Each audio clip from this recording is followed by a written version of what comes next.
ప్రజాప్రతినిధి న్యూస్ కి స్వాగతం. సిద్దిపేట జిల్లా తోగొట మండలం తొక్కాపూర్ గ్రామం మల్లన్న సాగర్ భూ నిర్వాసితుల 13 గ్రామాల్లో ఒక గ్రామం ఈ గ్రామానికి సరైన ప్యాకేజీ రాలేదంటూ తెలుసుకున్న మైనపల్లి కాంగ్రెస్ నాయకులు కార్యకర్తలతో కలిసి గ్రామాల్లో పర్యటించి రైతుల సాధక బాధకాలు తెలుసుకుని ఈ సందర్భంగా మీడియాతో మాట్లాడారు. హరీష్ రావు కేటీఆర్ కొంతమంది సోషల్ మీడియాకు డబ్బులు ఇచ్చి హైడ్రాకు వ్యతిరేకంగా ప్రచారాలు నిర్వహిస్తున్నారని అన్నారు. పార్టీ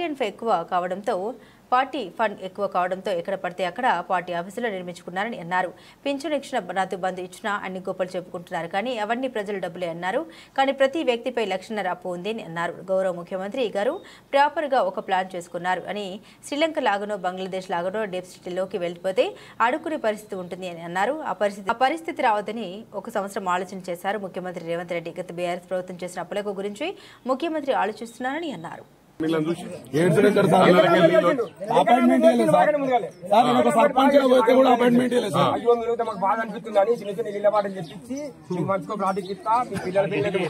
వెంకటరామరెడ్డి అన్యాయం అయిపోయింది మధ్యలో వాళ్ళు చెప్తే కదా ఇప్పుడు రిమోట్ సీఎం ఇప్పుడు అని ఇటునే అది ఏమున్నా హరీష్ రావు చెప్పినట్టు హరీష్ రావు ఇరిగేషన్ మంత్రి, ఈయన మున్సిపల్ మంత్రి అలా బొమ్మరిది, సీఎం గౌరవ ముఖ్యమంత్రి ఉండే అప్పుడు వాళ్ళు చెప్పి రిమోట్ అలా చేతి ఉంటుంది కానీ ఇప్పుడు టీవీని తిడితే ఏం లాభం, రిమోట్ ఇటుకెళ్ళి వస్తుంది ఏది వస్తుంది వాళ్ళు వస్తుంది ఒకటోళ్ళు వాళ్ళు. వెంకటరామరెడ్డి ఏం సంబంధం అంటే వాస్తవం అంటున్నా తెలియక ఇచ్చిండు వాళ్ళు ఏది చెప్తారు. కూర్చోరాబాయి నీకెందుకు నాకని ఎక్కువ తెలుసా కూర్చో అంటే కూర్చుంటాడు, ట్రాన్స్ఫర్ చేసి పడేసి ఇదే మినిస్టర్ హరీష్ రావు గారు కూడా చాలా చేస్తే మరి ఇట్లా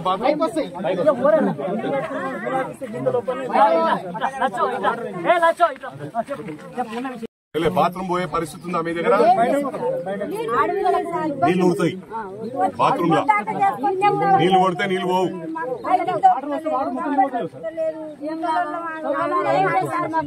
లేడీస్ బాత్రూమ్ పోవాలంటే కూడా ఇబ్బంది అవుతుంది. ఇది పర్సనల్ గా మనం రేపు నోట్ చేసుకో ఏమేమి ప్రాబ్లమ్స్ ఇవన్నీ మనం సార్ట్అవుట్ చేసే బాధ్యత మాది. ఇవాళ ఒక మంచి ఉద్దేశంతో హైడ్రా ప్రారంభిస్తే దీన్ని రాజకీయం చేస్తా ఉన్నారు. పెద్ద ఛానల్ ఎక్కడ కూడా చూపిస్తలే నెగిటివ్. హరీష్ రావు గాడు కేటీఆర్ గాడు ఇద్దరు సోషల్ మీడియా ఒక 500 మంది, ఎందుకంటే డబ్బులు చాలా అయిపోయినాయి కొడుకులకు, ఉన్నాయి లేని అమ్ముకుర్రు. పార్టీ ఫండ్ 1000 కోట్లున్నాయి. పార్టీ ఆఫీసులు మొత్తం రాష్ట్రం అంతా కట్టుకున్నారు. 2 ఎకరాలు 3 ఇలా అయ్యా జాగిరా మన డబ్బు అది. ఇవాళ వీడు పింఛన్ ఇచ్చినా ఆయన నేను పింఛన్ ఇచ్చిన 4,000 రైతు బంధు ఇచ్చినా అని ఇవ్వనయ్యే జాగిరది. ప్రతి మనిషి మీద 1,00,000 అప్పు ఉంది. ఇలా గౌరవ ముఖ్యమంత్రి గారు ఏంటంటే దాన్ని ప్రాపర్ గా డిజైన్ చేసుకొని రేపు మన రాష్ట్రం శ్రీలంక లాగానో బంగ్లాదేశ్ లాగానో రేపు డెఫిసిట్లకు వెళ్ళిపోతే అడుక్కునే పరిస్థితి ఉంటుంది మనకు. ఆ పరిస్థితి రావద్దని ఒక ఏడాది ప్రాపర్ గా ప్లాన్ చేసుకొని ఇవన్నీ అప్పులే కొడుకులు కాంట్రాక్టర్లకు డబ్బులు ఇయ్యలే, వాళ్ళ టైంలో చేసిన పనులని సగం ఇడిచిపెట్టిపోయినరు.